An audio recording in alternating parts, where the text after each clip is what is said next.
The reality is that we're living or existing through uncertain times, right? And so, as we understand that the Supreme Court is really stacking up against us, our Congress is also stacking up against us. Though one thing that I do want to remind folks is that we have the relationship between each other, right? And so, I don't want to negate that fact, right? Is that the first thing I want folks to do is to build relationships with folks in your community, right? Because I mean, you may not be directly impacted by what's happening with, like, let's just say, the Scrimini case, right? Or a person who is in a same gender or sex loving marriage, right? Or in Rep. Carol's instance with the recent bill, someone who is interested in Barbary, right? But that doesn't mean that these issues will not impact you, right? I use this analogy a lot, and I have to explain it. Is that right now what we see is that federal politicians are picking the easiest fruit off of the tree, right? And so they're going after communities who are presumed to be undocumented, i.e., a lot of South Americans, folks who look Hispanic. They're attacking young folks, young trans folks, and the access to care, right? Deserving care, right? Basic needed care, life-saving care.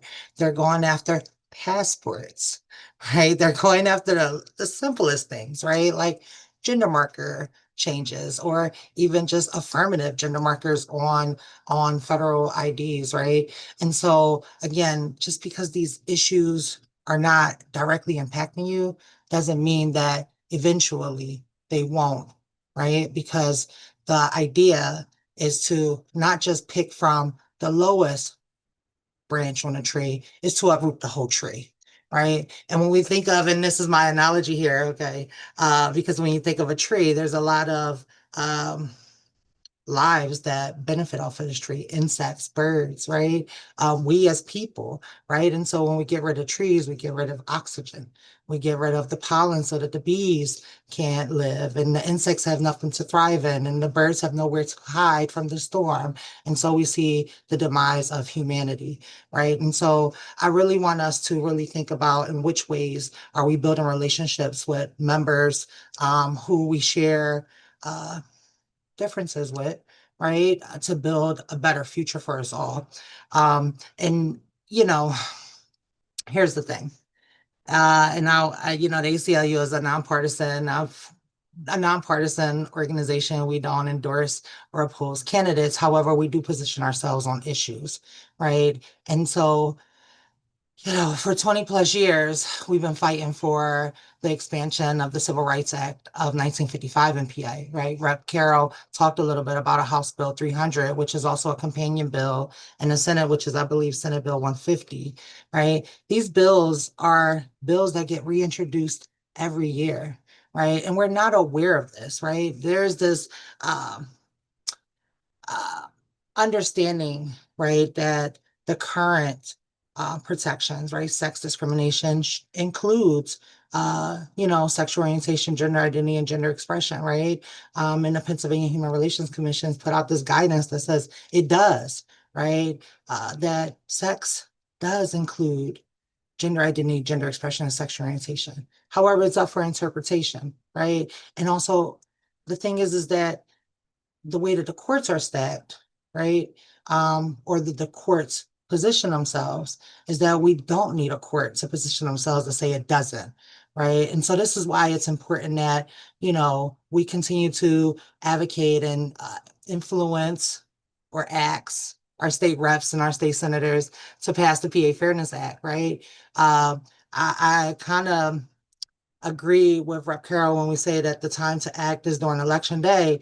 Yes, that's the day to act, but also during the entire time, right? Because where it's never too early to educate about people who will be on that ballot. There's never it's never too early to educate people that they have rights to vote, right? Like I've done worked on voting campaigns and the amount of people in my neighborhood, and I'm from Germantown as well, who believed that they did not have a right to vote because they were a formerly incarcerated person, right? And so they didn't vote. And these are people who have a voice, who have a stake on the issue, and they never actually utilize their right to civic engagement to elections because they don't know, right? As part of an organizer, I'm very grassroots at heart, right? I came into movement space um, kind of forced, right? Like I blossom, I'm a out and open transgender person, right? And I blossom preteen and I dealt with so many challenges. One of them was at school, at Germantown High School, where I was told that I could not use the name that I identify with because at this time, legal name changes was not accessible for me, or I even had knowledge that I had it. And then when it came to prom, I could not go to prom with someone of the same sex, right? When it came to graduation, it was like a I could not walk the aisle unless I wore the colors that the boys wore, right? And it was very specific, and these things were taken from me, right? And so as I blossomed into myself as a young adult, I said, you know what? The best way for me to exist in the world is to blend, right? As much as I can blend, because if they don't know, they can't deny me access to, right? And that was a survival mechanism, right? It is very great for some people, but it didn't work out because one year I was working for a large home improvement company. I won't say their name, and I was denied. Well, actually, I was fired because on my application I checked female instead of male. And on the bottom of Pennsylvania applications, they ask you this one question that you attest that everything that on that application is true. And any false statement, you're perjure yourself, right? And that the penalty is you could lose your job and also you could uh, receive a penalty, right? Pennsylvania is also an at-will state. And so what my job did was they let me know that they knew that I perjured myself, right? Because the sex that I was assigned at birth was not the sex that I checked on the application. However, my ID said it. Um, and what they said was, well, you know what? Um, we no longer need your services, and this was the first time that I heard of at will, right? Clauses in Pennsylvania. This is what I tell people is to know the laws in your state, right? Knows what's governing you so you can learn how to protect yourself, right? And so as I say, I was forced into advocacy. That was the time, right? It was like I knew that that was wrong, but I didn't know what to do. And there was, wonderful folks at community center here in Philadelphia that was like, and actually, and I speak her name into this space, Jackie Adams, who is a a transcester, a trans icon from Philadelphia who has transcended us from above, who was like, Naima, you know what? If you're silent about what is happening to you, right, you're complicit about what's going to happen to everyone else, right? And that has stuck with me, right? As an organizer, I feel like it is my due diligence, my obligation to make sure that folks in my community and abroad, they know their rights, know what laws out there are preventing them from having a successful future, right? And advocating for things to change. Um, I do think that like when we think about like elections, folks don't understand in Pennsylvania, we have we have one of the longest legislative sessions. And so those elected officials are in there for 2 years voting on these bills. So as we're electing folks in these offices, we're influencing them to vote on bills that could float around, like Rep. Carroll said, we'll send it to committee and committee and committee. Hopefully it'll die, but it's a 2-year legislative session. And folks don't understand that, right? They don't understand that they do have time, right, to continue to pound that marble floor in Harrisburg, to pound the concrete grounds in their in district neighborhoods, to make sure that elected officials know that they care about issues, right, that their electeds are not positioning themselves on the right side of. Um, I really do think that that's it. But to be really honest, and I said this to Jennifer yesterday, was that what I am seeing is, right, a lot of people say, well, it's not impacting me. right? And just because as a 41-year-old trans woman, my care is not under attack right now, doesn't mean it won't be under attack in the future. And so as Jackie Adams said to me back in 2007, if you are silent about what's happening now, you're complicit about what's happening in the future, right? And so a great organizer is making sure that we're securing what we have today and fighting for a future that we all deserve. And so I'll leave you with some questions, Amanda, because I think Professor Purvis and Rep Carol really did an amazing job. And so, yeah. It was just so, oh, that was, you did such a good job just explaining the importance of the organizing and everything. And I have one thing I think a lot of people, especially now when we've got so much, I would just say conflicting information going around. What advice would you give to people in terms of if they want to get active, if they want to get into organizing, if they want to, even if they don't have the capability to devote time the way they want to? What can they do? Can people in their communities do to get more involved and not only support these efforts and get involved in organizing, but actively feel like they're participating and staying aware of where we're at and what efforts are actually happening. Yeah.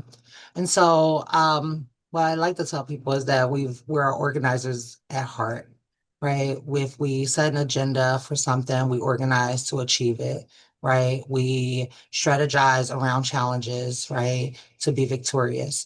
Um, when it comes to giving back and being someone who's contributed movement work, we have to know our lanes, right? Not everyone is a great speaker, not everyone is a great writer, not everyone will be good at sharing things on social media. Some folks have the privilege of having space, right? And so what we see right now is that there are grassroots organizers who are not connected to the larger nonprofit organizations or the larger organizations who have access to money, but they need space to organize within themselves, right? And so if you have that space, provide it to folks, right? If you're able to donate time to organizations, donate it time, right? If you're able to contribute to a food drive, do it, right? If there's something like, again, understanding our lane and our skill set is very important, right? Like, I mean, I built on my skill sets as I've been in movement spaces for 16 years. But when I first came into movement space, I just wanted to be like what they call a service provider. I just wanted to help, like, let me help you do this, right? And eventually I was like, you know what, let me start kicking down doors so that I can stop helping and we can start helping it, right? And so I just want folks to think about like what they're good at, what privileges they have, understanding their privileges and being open to sharing that. Resource sharing is very important right now. I know that like this is around Bergefell and it's very important, but like marriage equality, but marriage equality did not provide me as a trans person anything, right? Because 41 years old, I was getting black mark silicone at 17, right? And when I think about in 2014, when we were fighting for marriage equality, again, I was still a very influential younger person, right? And so it didn't benefit me at all, right? But I definitely joined in on the work, right? Like I want folks to, as we think about securing and thinking about what the future may hold for marriage equality, think about what the present is attacking for the broader community, TLGBQ plus folks. And I say TLGBQ plus folks putting trans people first because trans people have always been put last. Right, we've been on the front of the movement. We talk about Stonewall and Marsha P. Johnson and Sylvia Rivera and Miss Mother Major, right, and Miss Billy Cooper, right. We talk about those folks, right, but then we do the LGBT, right. When we think about access to trans care, we're quiet about it, right? Because we have some moral obligation to protect the narrative, right? Not understanding what care is, right? And so I just want folks to like think about what they're good at, what privileges they have, and what they're able to contribute, and don't overwhelm yourself, right? It could be the simplest thing of just like making your space, your personal space, safe for someone, right? Putting a sticker in your window. If that's the bare minimum that you can do, you can come here or email me and I'll give you a fan that you can go outside that has a rainbow on it. Just a symbolization to show that you're safe, welcome, and affirming to those communities, right? Learn more, right? And if you don't know a trans person, I challenge you to get to know a trans person. If you don't know a queer person, I challenge you to get to know a trans person. If you don't know a formerly incarcerated person, I challenge you to get to know us, right? And don't make this perception that you are saving us, right? But think about how you can work with us to secure a future that we all deserve, right? And so it's just really knowing your space, your lane, like where you're good at, but also what privileges you have that you're able to get back. I think the idea of making sure you're properly platforming communities, if it's not something you're able to do yourself, is something a lot of people need to learn more about. And I'm really glad you touched on that. And I also want to talk a little bit more about the trans community too. In our firm, we do a lot of name changes. Most people that we're doing name changes for are trans or non-binary people. One thing I've been talking with a lot of people right now lately about is name changes in terms of the differences between federal identification and state identification. So right now, for Pennsylvania, the state process is pretty similar to how it's always been, but we know passports, they're not allowing people to always update gender markers, or Social Security isn't allowing people right now to do that. And I've been having conversations with people about, hey, it might be something to consider if you have a state driver's license that has a gender marker that's updated, because Pennsylvania is not doing anything to delay that right now. But your passport has a different gender marker on it. That's something that could implicate you and your safety, and it's something you might want to consider if you ever are in a position where you need one or both forms of those IDs. So are there any issues particular to the trans community that you'd like to highlight and talk about what allies can do in terms of not only platforming, but supporting people further in these issues and organizing? And putting out, correct information would be really great, right? And so we know that the federal administration did at one point in time put a stop on updated of gender markers on passports. However, we have been victorious, and so folks are able to update their gender markers. I think of this is the thing, is that what are we legally able to do or lawfully in those ways, and what is safer for us to do? And so as we put out proper information, we want to also do best practices, right? And so knowing that this federal government is hostile towards trans folks to undocumented communities, right? Or the perception of undocumented and trans folks, right? Is this the time to update your passport? Is there the possibilities, and this is not to to ring the alarms, but is there docs being created of people who are updating passports, right? Like Pennsylvania has done an amazing job, right, with streamlining the process of like updating your gender markers on your driver's license and your birth certificate, right? At one point in time, you did have to provide surgical notary that you've undergone some sort of gender confirmation procedure to update your sex on your birth certificate. However, that now has been relaxed and you just need to attest yourself, right? That this is the gender that should be, or the sex that should be classified. Also, our birth certificate offers the parent options. And so this is some amazing, and as we think about like all the terrible things, the wonderful things, right? Like the professor was saying, like Pennsylvania is not terrible state, it's not the best states. We're in that purple area, we're very in between, right? But our administrative process have created I would just say created a pipeline of like a life that we can possibly thrive from, right? And I think that as we look at what's happened in the federal government and giving control back to the state, this is why it's very important that we continue to elect folks into our legislator who govern us in our state that's going to protect us from what's happening federally, right? To advance laws and protections for the folks of the Commonwealth.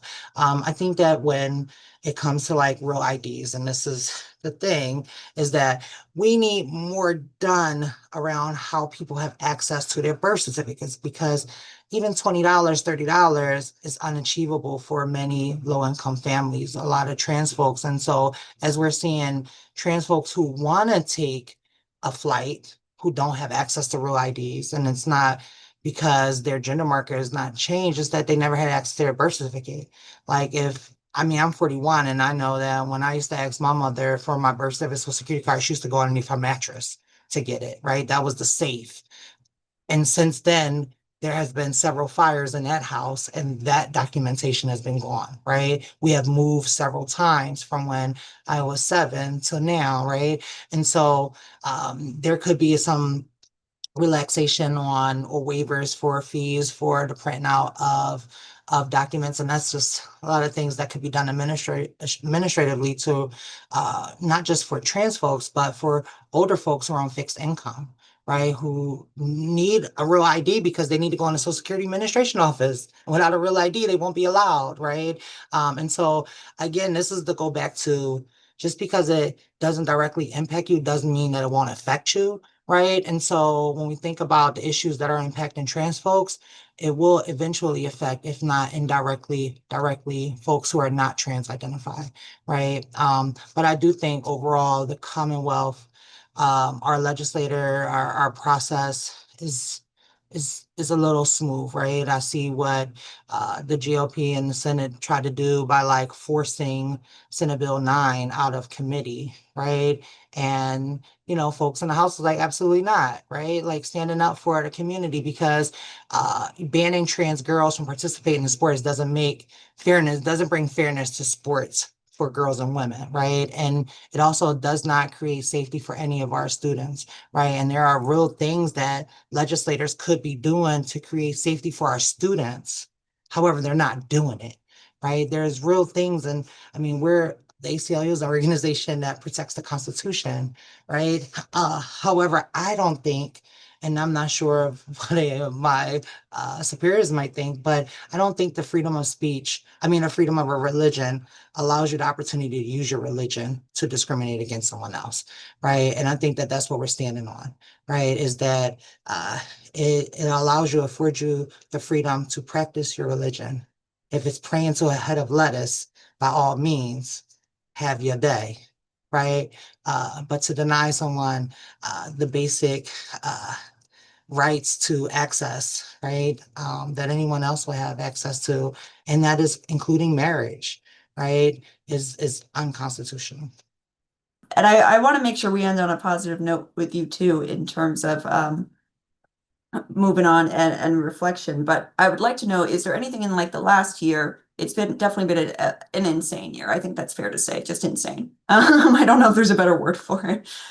Is there anything that you think, either big or small victory wise, anything that you think deserves more attention, deserves more celebration, or should maybe just inspire people to see, look, this is real positive change that we did in a relatively short amount of time, that we, fought back, pushed back on, and we got it, we did it, and maybe got progress in the right step. Is there anything that you'd want to bring attention to and celebrate? Well, I mean, even though that our legislator is not moving swiftly on PA Fairness Act, I mean, we just had another area in Pennsylvania, Collingdale, pass its local non-discrimination ordinance, right? And so even though we wait for our state legislator to, amend the state constitution to include gender identity, gender expression, and sexual orientations, we see local areas that are saying, no, we cannot allow discrimination to happen in our areas, right? We're seeing, and this is more recent, what we've seen with Penn State Health and UPMC with the rollback of access to care to folks under 19, right? That we've seen actual employees say no. They put their foot down. They're saying, like, no, you have to provide care, right? We're seeing folks actually organizing and working together. And I think that that is a victory for us.